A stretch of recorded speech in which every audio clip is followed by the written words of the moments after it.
Hello guys, good evening. তো সবাই কেমন আছো? তোমাদের সাথে কটা কথা শেয়ার করতে চাই। যাদের যাদের আমার কথা পছন্দ হবে তারা ভিডিওটা দেখো, আর যারা আমার কথা ভালো লাগবে না তারা স্কিপ করে দেবে। কারণ সবার যে সব কিছু পছন্দ হবে এমন তো কোনো কথা নেই। তো আমার রায়টা আমি তোমাদের সাথে শেয়ার করছি। যারা যারা আমার সাথে একমত তারা কমেন্টে লিখো, আর যারা যারা একমত না তারা স্কিপ করে দেবে। দেখো, আমাদের ছোটোবেলাটা কেমন কেটেছে। যেমন আমি 2001 সালে জন্মেছি। তো আমার মতো যারা যারা আছে, আমার বয়স এখন 24+, তো 25 হয়নি। আমার মতন যারা যারা আছে, আমাদের মা বাবাদের সময় আমাদের সময় আমাদের মা বাবারা তখন আমাদের হাতে ছোটো বয়সে 5 বছর কি 4 বছর বয়সে ফোন দেয়। তখন অতটা স্ক্রিন টাচ ফোন আসেই না, কিপ্যাড ফোন হালকা হালকা এসছে, তাও অনেকের কাছে ছিল, আমার মা বাবার কাছে তখন ছিল না, তো তখন অতটা পাইনি। তো এখন যেটা দেখি, এখন আগের বাচ্চাদের তুলনায় এখনের বাচ্চা অনেক দুরন্ত, এটা আমি মানছি।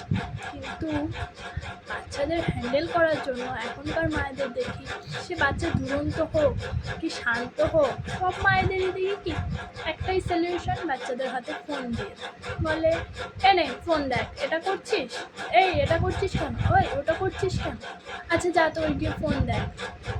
তো ফোন দিয়ে দিলেই কি সলিউশন মিটে যাবে? ফোন দেওয়াটা কি খুব জরুরি? ফোন দিয়ে দিলেই সব ঠিক হয়ে যাবে? কত টাইমে ফোন দেবে? ওরা তো বড় হচ্ছে, আরও দিন যাবে, ওরা তো নিজেদের পার্সোনাল ফোন হবে, তখন তো ওরা ফোন দেখবেই। তো আমি চাই, বা আমার মতন অনেকেই চায়, আশা করি যে বাচ্চাদের ছোটোবেলায় ফোনটা দেওয়াটা অতটা দরকার নেই। যতদূর আমরা হ্যান্ডেল করতে পারছি, যেটুকুনি টাইম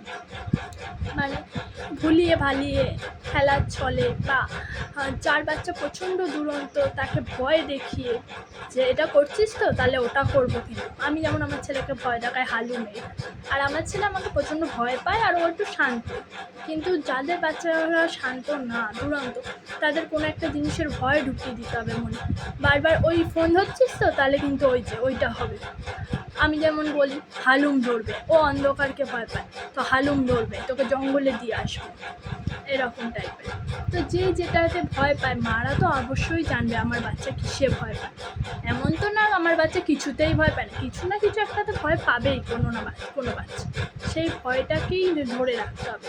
তুই আবার ফোন ধরছিস তো তোকে এটা দিয়ে দেবো, তুই দুষ্টুমি করছিস তো তোকে হালুমের কাছে দিয়ে দেবো, এরকম ভয় দেখিয়ে রাখতে হবে। কিন্তু ফোন দিয়ে দেওয়াটা কোনো সলিউশন না আমার যতদূর মনে হয়। ফোন দিলে ওরা তো বড় হলে ফোন দেখবেই, তখন কেউ আটকাতে পারবে না।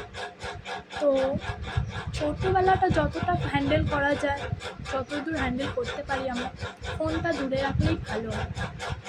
আমি আমার ছেলেকে ফোন দিই না, ও বায়নাও করে না, আর আমাকে প্রচণ্ড ভয় পায়, ওই জন্য ফোনে নেওয়ার বায়নাও করে না, আর আমি একটা মুখ করলে চুপ করে যায়। তো টিভি দেখানো অনেক ভালো, ফোন দেখাচ্ছে, কারণ টিভিটা দূরে থাকে, আর টিভিতে কোনো বাজে জিনিস আসে না। ফোনে কিন্তু সবসময় ভালো জিনিসও আসে না, ফোনে 1000টা জিনিস ঘোরাতে ঘোরাতে বাজে জিনিসও চলে আসে। এখন ফোনটাই প্ল্যাটফর্ম সব কিছু, ফোনে বাজে জিনিসও চলে আসে, ফোনটা না দেওয়াই যতদূর আমি ভালো মনে করি। আমার মতন কারা কারা ভালো মনে করো একটু বলো কমেন্ট করে। আজকের ভিডিওটা বেশি বড় করলাম না, এই পর্যন্তই রাখলাম। সবাইকে বলবো ছোটো বাচ্চাদেরকে যতদূর সম্ভব ফোনের থেকে দূরে রাখো, এতে চোখও খারাপ হয়, তারপর পড়াশোনা থেকেও মন চলে যায়, আর বাচ্চা কাচ্চা বাজে হয়ে যায়। তো বড় হলে তো ওরা ফোন নেবেই, তখন তো আটকাতে পারবো না আমরা। তো ছোটোবেলায় যতটা চেষ্টা করে আটকাই। Bye by.